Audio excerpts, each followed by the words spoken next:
So the theme of today's retreat was framed as the heart and the ground. But as I considered sharing this understanding, I found myself wanting to reverse the order of these two related themes. So it changed to the ground and the heart.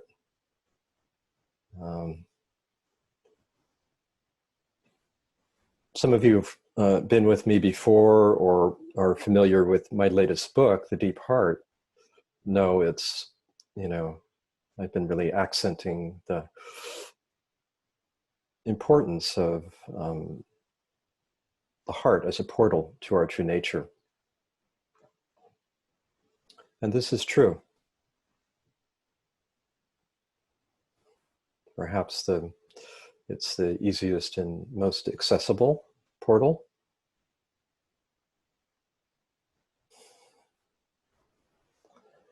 And yet it's also part of a trinity, if you will, of portals, a threesome of the mind and of the hara. And they all work together in a very kind of fluid and spontaneous way in this process of uncovering and recognizing who we really are, our true nature. So it's actually critically important that we have a clear mind. And by that, I mean that we are aware of the limits of thought, that the mind is aware of its own limits. It's a wonderful tool, but limited, particularly in the discovery of one's true nature. So when we really get on a deep level that who we are is actually inconceivable,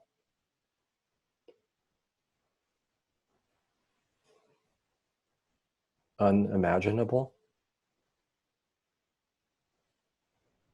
and that's not a problem, that's actually a blessing, that we're not any story we tell about ourselves, no matter how relatively accurate it may be, no matter how kind and clear, and kind and clear stories are quite useful, especially if we've been laboring under unkind and unclear ones. But ultimately who we are, no matter how much reframing of our self-story we do, is not contained within a frame. We are that open. So having that clarity, not just consciously, but on even a subconscious level, where we carry many of our limiting beliefs, is an extremely important part of this process, and one that you've heard me talk about many times.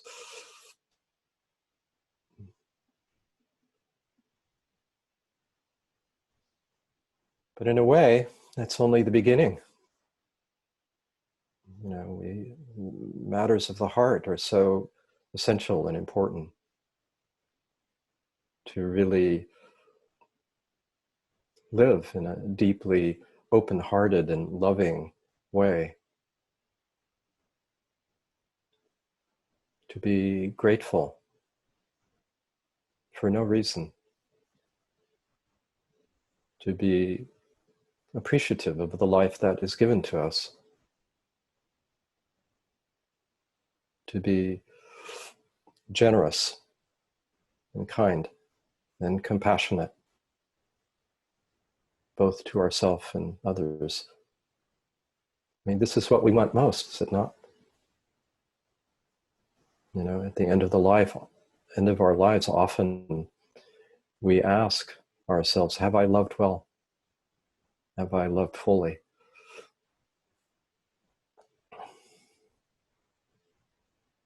So matters of the heart are critically important, and to discover the depths of the heart.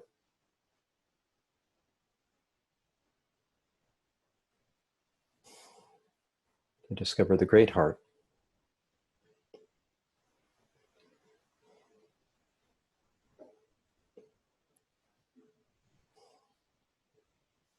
And equally important is the ground.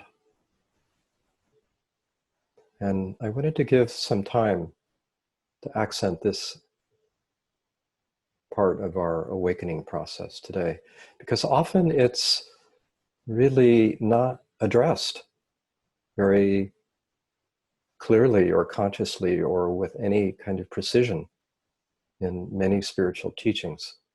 So much of spiritual teaching and practice is about clearing the mind and opening the heart. And relatively little attention is given to what's below the heart area, in the guts, the solar plexus, the lower belly, the base of the spine, the pelvis, the legs, the feet. We are, after all, more than half of a human being, aren't we?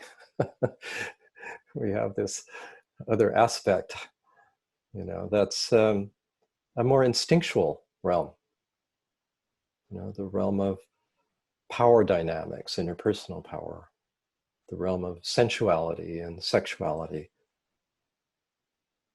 And above all, the realm of security, safety, belonging.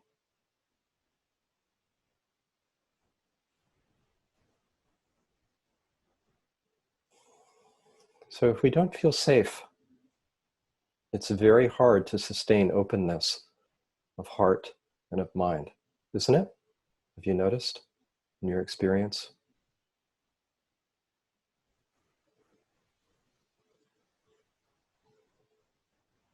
So today is an opportunity to contemplate safety.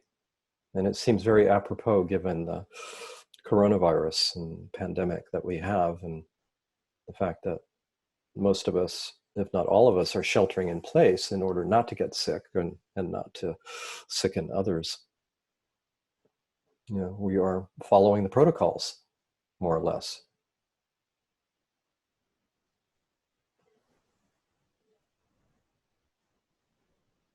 Because we don't want to get sick.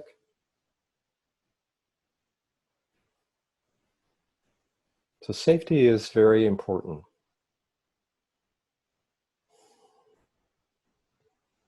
But it's also very complex.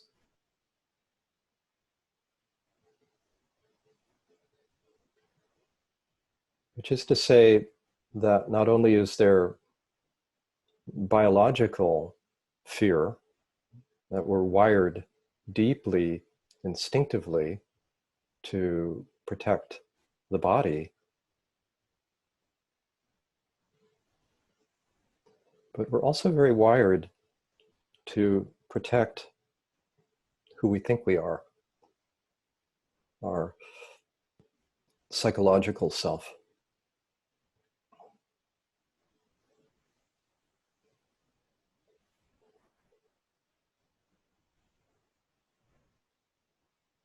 And our psychological sense of self is certainly intertwined with our body and body identification.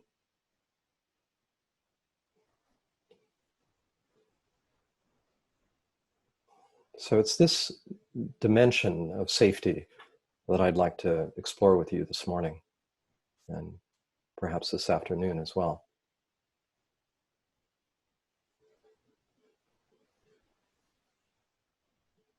Like, does who we really are need to be protected or defended?